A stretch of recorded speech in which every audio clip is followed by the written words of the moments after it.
टीपू सुल्तान, अंग्रेज उसे जालिम कहते थे।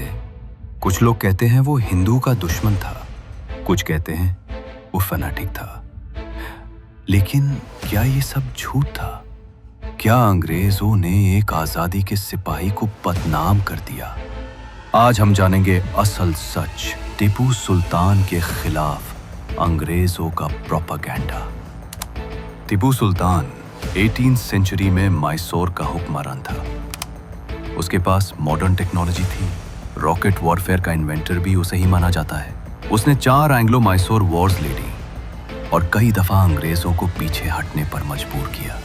टीपू ने अंग्रेजों के साथ कभी समझौता नहीं किया, उनके राज को कभी कबूल नहीं किया और इसी वजह से वो अंग्रेजों का सबसे बड़ा दुश्मन बन गया।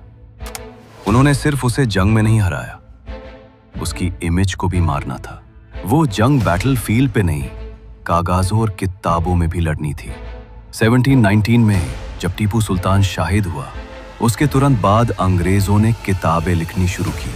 उनमें लिखा गया टीपू एक जालिम बादशाह था, हिंदू को जबरदस्ती मुस्लिम बनाता था, मस्जिद बनाता था, मंदिर गिराता था। लेकिन सोचिए, ये सब लिखने वाले कौन थे?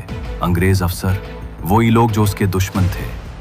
और ये सब लिखा गया उसकी मौत के बाद, जब वो अपना दीफा भी नहीं कर सकता था।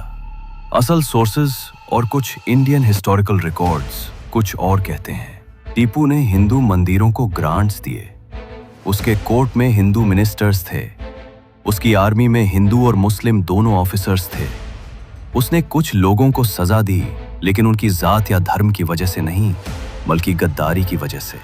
टीपू एंटी हिंदू नहीं था, एंटी ब्रिटिश था। वो हर उस शख्स के खिलाफ था जो उसके मुल्क को बेचने की कोशिश करता। अंग्रेज चाहते थे कि हिंदुस्तान के लोग टीपू जैसे हीरोज को विलेन समझें, ताकि वो अपना राज सिविलाइजिंग मिशन के नाम पे जारी रख सके। अगर टीपू एक फ्रीडम फाइटर होता तो अंग्रेजों का राज जुल्म बन जाता। लेकिन अगर वो फैनाटिक, टायरेंट और हिंदुओं का दुश्मन दिखाया जाए तो अंग्रेज हीरो बन जाते हैं। यही होता है प्रोपेगेंडा। सच को मारकर झूठ को इतना रिपीट करो कि लोग उसे सच मान लें। टीपू सुल्तान कोई फरिश्ता नहीं था, लेकिन जो इमेज अंग्रेजों ने बनाई वो भी झूठी थी। वो एक बहादुर इंसान था जिसे अपने मुल्क से मोहब्बत थी। वो अंग्रेजों का खिलाफ था, जुल्म के खिलाफ था। तो जब आप टीपू के बारे में कुछ बुरे अल्फाज सुनो, सोचिए ये सब लिखने वाले कौन थे? अंग्रेज अफसर, वही लोग जो उसके दुश्मन थे।